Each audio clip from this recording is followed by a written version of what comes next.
Hi, vacation rental owner or manager. Let's talk about IKEA.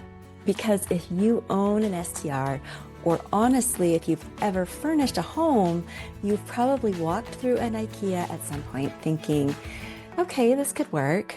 And sometimes you're right. But sometimes IKEA is where good intentions go to die.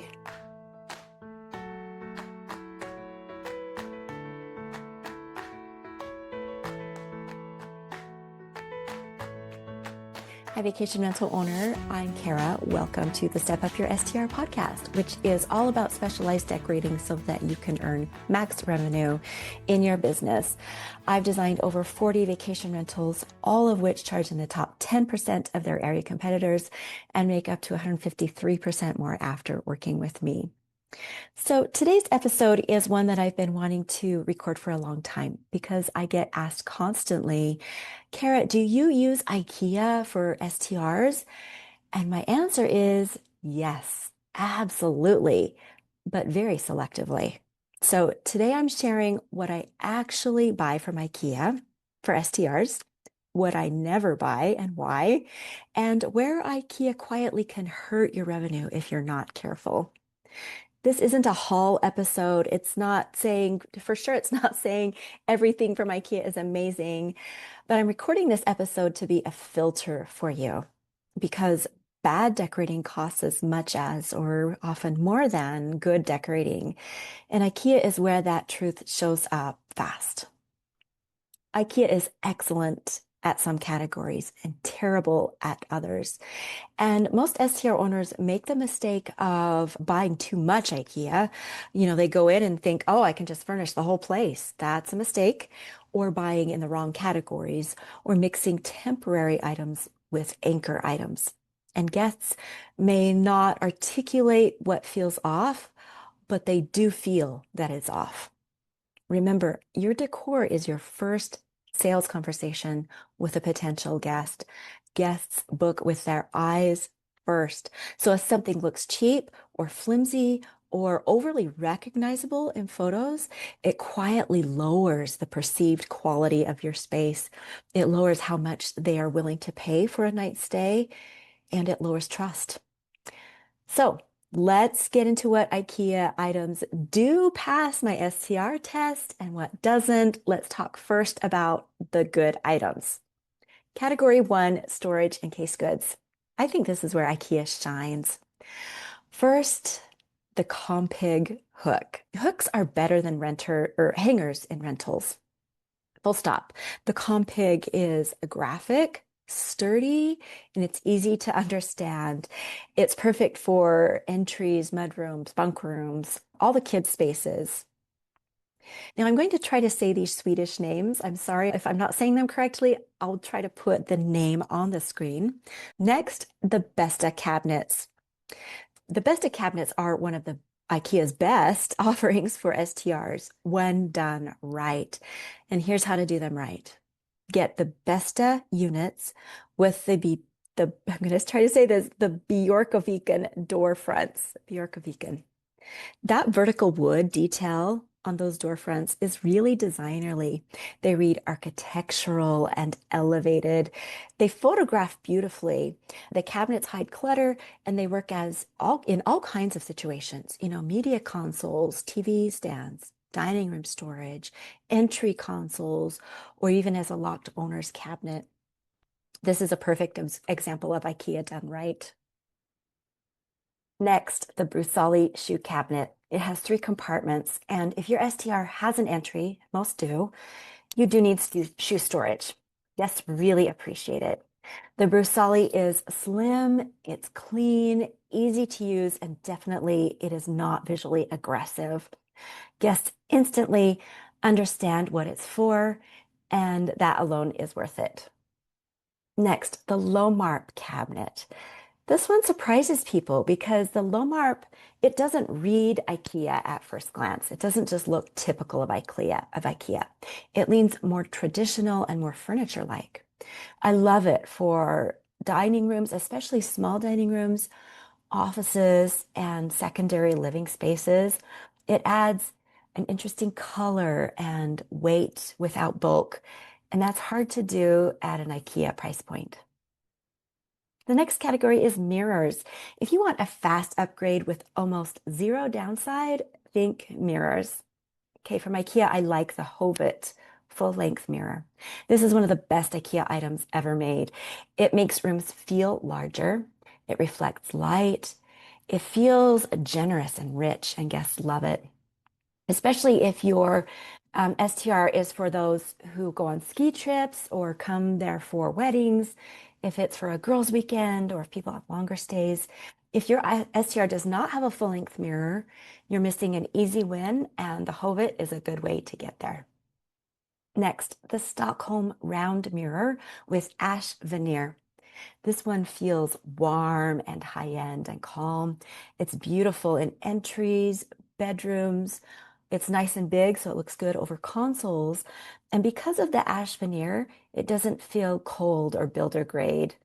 This is a yes. Next category is dining and kitchen essentials. This is a safe and smart IKEA bet. The Docksta table. It works because it has this beautiful sculptural pedestal base, which provides easier sitting, particularly in a small dining area. You can fit a lot of chairs around it.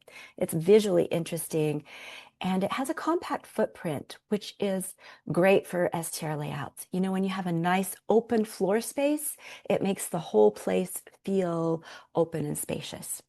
I especially like the Docksta table for small dining rooms, breakfast nooks, and open floor plans where you don't want visual clutter.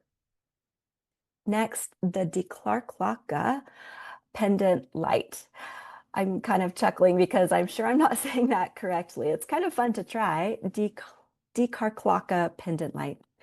So lighting matters more than most STR owners realize. The Decor is warm, it's wood veneered, and it's scaled well to go over a small dining table. It adds intention without feeling fussy, and it also doesn't feel fragile. Next category I like are rugs. I especially like the Scrifts Sprack rug. This is a good quiet rug. It grounds a space without overpowering it, and that's exactly what you want in an STR. It's especially nice in seating and gathering areas. Category 5, bedrooms. The Blostison nightstand is a solid pick for STRs because it's compact. It doesn't visually weigh down the wall where the bed is, and it works in tight rooms. You know, not everything needs to be a statement. Some things just need to do their job well, and the Blostison is one of those things. Category 6, kids' rooms. The Sobo lamp. This lamp is very cute, but not in too much of a themey way that will date fast. It's playful and soft, perfect for kids' rooms, bunk rooms, and family-focused properties. It doesn't feel breakable in the way that most lamps from IKEA do. Okay, those are what I like. They are a good bet. You'll get a good bang for your buck with those items.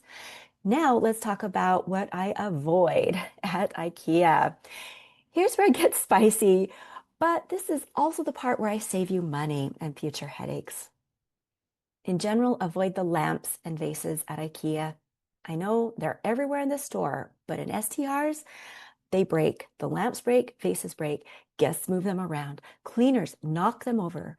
They add very little revenue, upside for the risk, maybe none at all. So a hard pass on IKEA lamps and vases. The next thing to avoid is furniture that looks IKEA. Some things just look so IKEA. You know it when you see it. So here I'm talking the Poang chairs, Borgaby tables. Items like those, they're not bad furniture necessarily. They're just instantly recognizable. And recognizable stuff, especially from IKEA, gives a lower perceived value to potential guests. You don't want that in your online photos. Next, avoid IKEA bed frames. I'm sorry, but these are a no. They loosen and squeak, they fail. Beds are not where to save money in a rental, and I've just heard too many horror stories about all the IKEA bed frames. These I would avoid. Next, avoid the Miss Gross comforter. This one deserves its own warning. It shifts really badly inside duvet covers. It feels scratchy, and from all I've learned of it, it isn't durable. One IKEA review literally says it's thin as a sheet. Now, bedding is not a place to cheap out in an STR. That's not what you want guests to sleep under. Also, avoid the lock coffee table. It's flimsy. It breaks easily. It's definitely not worth it. Ask me how I know. I bought one for myself early in our marriage. It's not a good item. Also, avoid IKEA mattresses. There are just too many bad reviews, too many inconsistencies. Sleep is sacred, and I definitely suggest tried and true, high quality mattresses. Okay, Okay, this is where I will stop because there are several more IKEA items I use regularly that are great. You know, they perform well in STRs, they don't look cheap, better than expected. But to be honest, I think it's easier to see a list of items on a sheet of paper. So I have made a downloadable PDF for you of about 20% of my IKEA approved items that I regularly buy. It's a really clean and categorized, printable. It's easy to shop from, and I include some of my reasoning on it, and you can grab that through the link in the show notes. Here's the takeaway. IKEA isn't the villain. Unfiltered IKEA shopping is. When you know which categories are safe, which ones hurt perception in your online photos, and where to invest elsewhere, you get better photos, better reviews, and higher revenue. And that's what this is all about. If you know someone who is furnishing a rental, maybe they're looking at IKEA as a place to shop, will you please pass this episode on to them? I really, really do want all STR owners to be successful. And hopefully the info in this episode will help with that. Thank you for listening. I look forward to talking again.